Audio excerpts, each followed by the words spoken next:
ಯಾರ್ಯಾವ ತನಿಖೆ ಆಗಿದೆ ಯಾರಿಗೂ ಕ್ರಮ ಆಗಬೇಕನ್ನ ಒಂದು ಪಟ್ಟಿ ಮಾಡಿ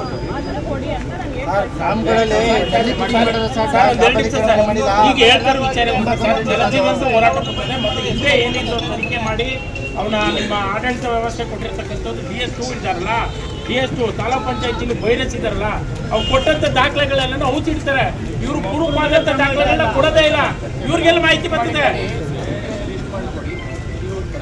ಈಗ ಇವ್ರು ಮಾಹಿತಿ ಬರ್ಬೇಕು ಅಂದ್ರೆ ಅವ್ರು ಕರೆಕ್ಟಾಗಿ ಕೊಡ್ಬೇಕು. ಕೊಡ್ಲಿಲ್ಲ ಅಂದ್ರೆ ಇವ್ರಿಗೆಲ್ಲ ಮಾಹಿತಿ ಬರ್ತದೆ ಸರ್. ಮಾಹಿತಿನ ಅವ್ರು ಸೃಷ್ಟಿ ಮಾಡ್ಕೊತಾರಲ್ಲ, ಅವ್ರಿಗೆ ಅನುಕೂಲ ಆಗೋಂಗೆ. ಅದು ಎಷ್ಟು ಸಾರಿಂದ ಆಯ್ತಾನೆ ಇದೆ. ಈಗ ಹೊಸ ಬಂದರೆ ಈಗ ರೆಡಿ ಮಾಡಾಗಂಟ ಕಾಮಗಾರಿ ಯಾವ್ದು ಮಾಡ್ತಾರೆ ಟೀಮ್ ರೆಡಿ ಮಾಡಿ ತನಿಖೆಗೆ ಒಳಪಡಿಸಿ ಮಾಡಿದ್ರೆ ರೋಡ್ ಮಧ್ಯದಲ್ಲಿ ಬಹಳ ತೊಂದರೆ ಅವೆಲ್ಲ